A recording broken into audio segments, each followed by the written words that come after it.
is going to flip.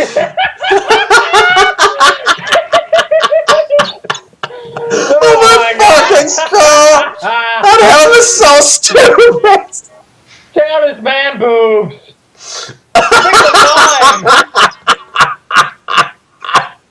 Who the hell designed that?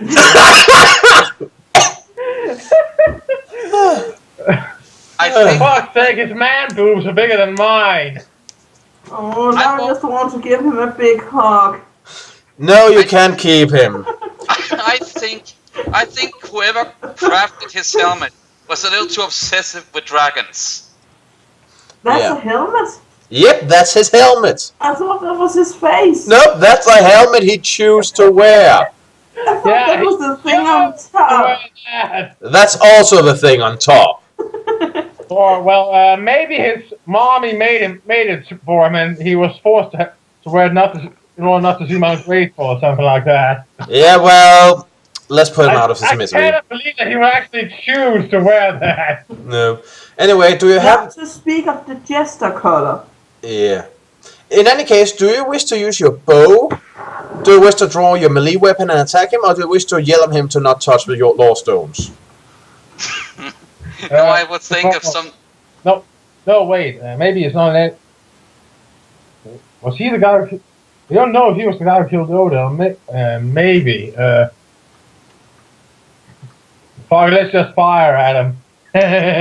Well, I can't believe I'm the one saying this, but yeah, we should fire at him. He's touching our balls. Oh dear God! You draw an arrow and take aim as he stops to snatch the law stone with his gloved hands. But he's covered in heavy mail, and even at such close range, there are few places where you can be sure that your arrow will pierce his armor. Do you wish to fire at his visor, his throat, or his chest? Let me see again. Study. At his chest, yeah, because unless he's wearing mail underneath, yeah, he should be. Yes. Yeah, but I was considering his, chest area. But otherwise, maybe we should aim for the eyes. Dude. Maybe we should aim for the eyes then.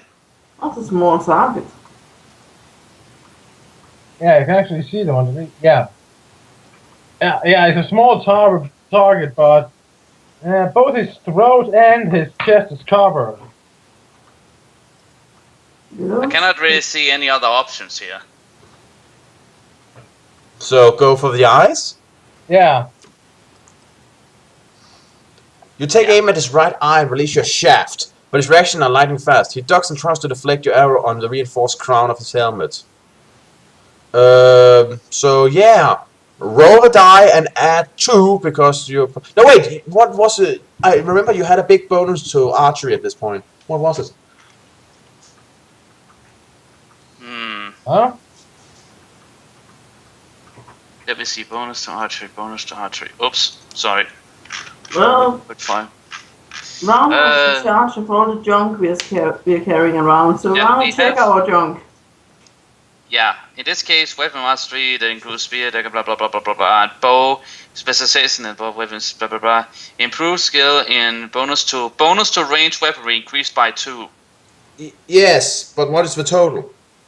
A total of, let me see, combat skill. Our current combat skill right now would be... Rana, what is the bonus to the bow? I asked you to write it down. Yeah, I'm very sure I wrote it down. I just need to make sure I can find it. Let me see. Okay, let me see. 5 plus... Okay, yeah, in total 5 plus to bow, if I'm not mistaken. Okay, that sounds right. Give me a rope and die and add 5, because you're good at bow. Okay, I'll subtract 14. an arrow. 14, right.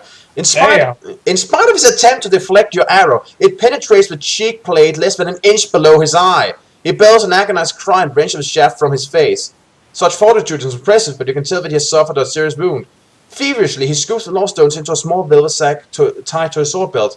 Swiftly, you shoulder your bow and draw your hand weapon as you run forward to prevent his escape.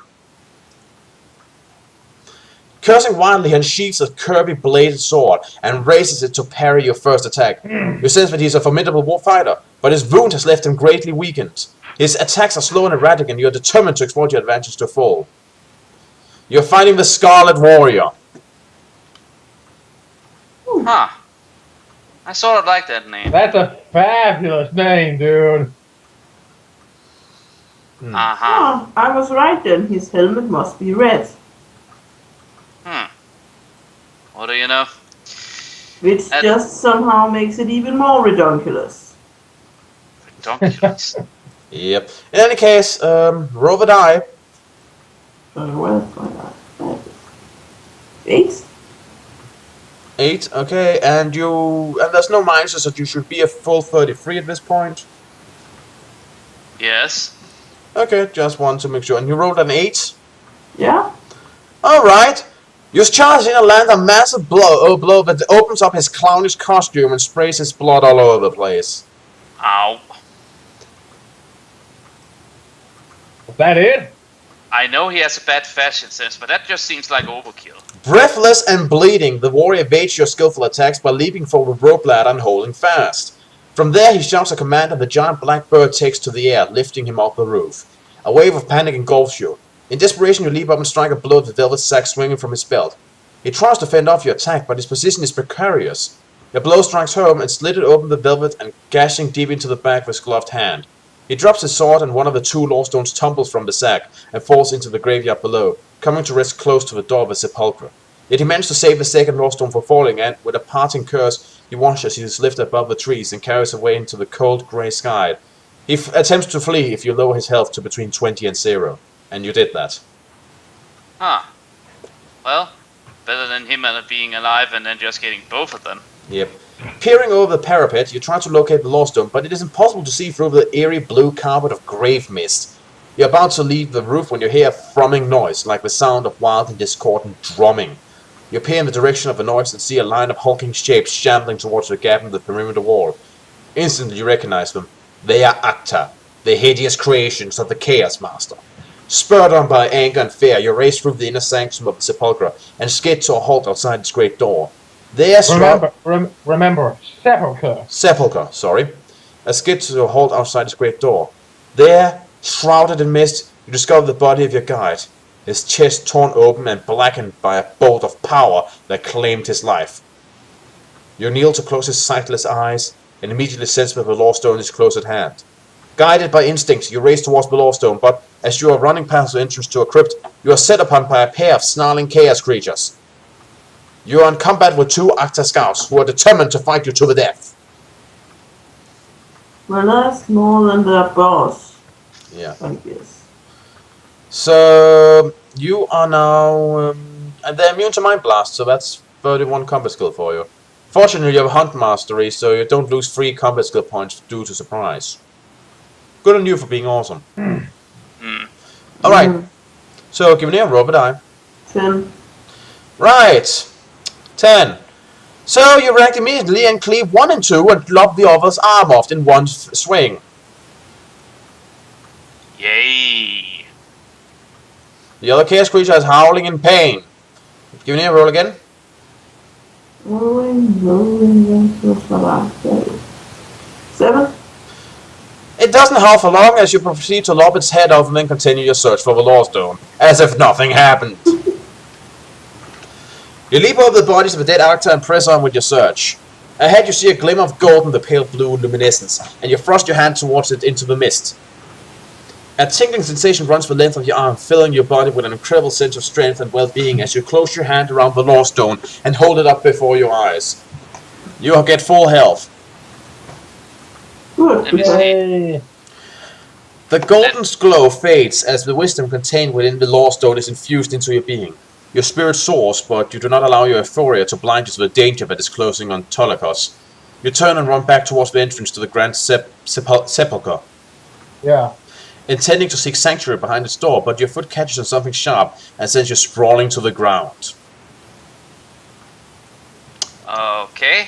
Ouch. The toe of your left boot is cut through, but fortunately your foot has escaped without a scratch. Cautiously you try to locate what caused such a vicious cut and discover the Scarlet Warrior's curvy-bladed sword. Do you wish to keep this weapon? Well, maybe it has magical properties, but I don't know. How many weapons can we carry? 2! And we have the bow and we have the Somersword, so... Yeah. And we're not really willing to discard the Somersword for any other kind of sword. And the bow's too useful? still have 17 arrows, don't we? Yep. Hold on, let me check that. Well, you should only have lost one from shooting the guy once, so... Yeah, that would make sense. So that brings us down to 16. No, 17. Oh, had 7. 18 before. In any case, does that mean you do not wish to keep the weapon? Yep.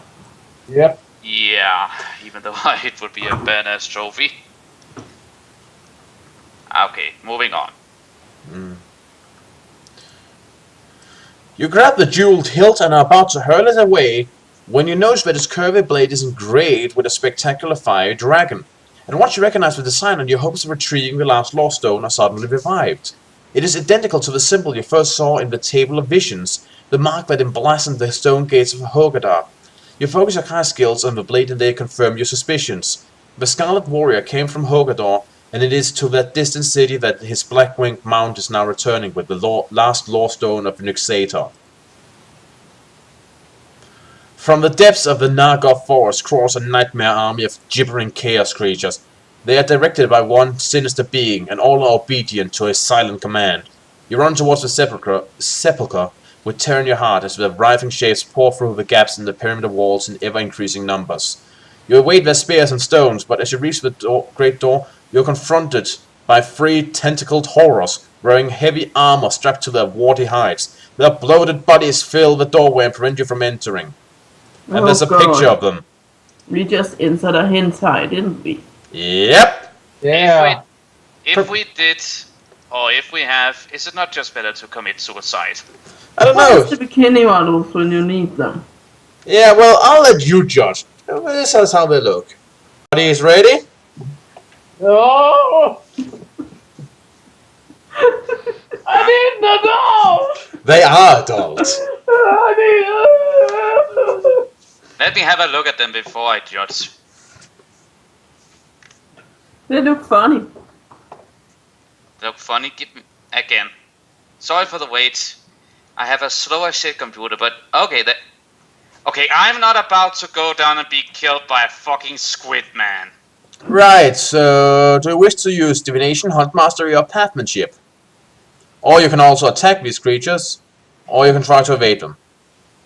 Divination. I do not know, but do you mind for a moment to put it on pause? Someone is ringing my door for some reason. Pause it is. On us back. So you wish to use Divination? I suppose, yeah. That's a thing that makes us read their mind or something like that, right? Yes, yeah, well, read everything.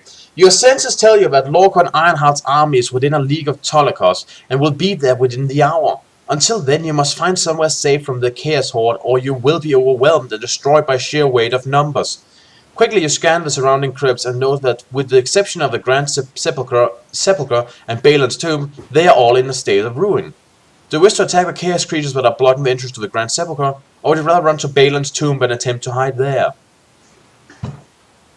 Maybe we could try and hide in a tomb, but what say you? Yeah, but do remember you will be attacking the squid folk in front of you to hide in the tomb. Oh, I thought you were guarding the entrance to the Grand Sepulchre. Yeah, they are. The sepulchre is a tomb, or, well, a grave, or whatever. Can you read that, what our choices were again? Because I think... Yeah. In any case, use your divination, and there are 2 places you can hide that are safe enough until Lorcan Ironheart can show up and save you. The Grand Sepulchre and Balan's tomb. The Grand Sepulchre is currently guarded by the squids. So if you wish to hide there, you have to fight them first. Or you can attempt to run to Balan's tomb and hide there. Then let's run to Balan's tomb and hide there. I concur. As you run across the tangled and broken ground towards Balan's tomb, you are assailed by 2 Octa wielding large chunks of masonry. Swiftly you dispatch them with 2 well-placed blows and reach the tomb unscathed. There you find the lock, which secures the door, similar in design to that of the Grand Sepulchre.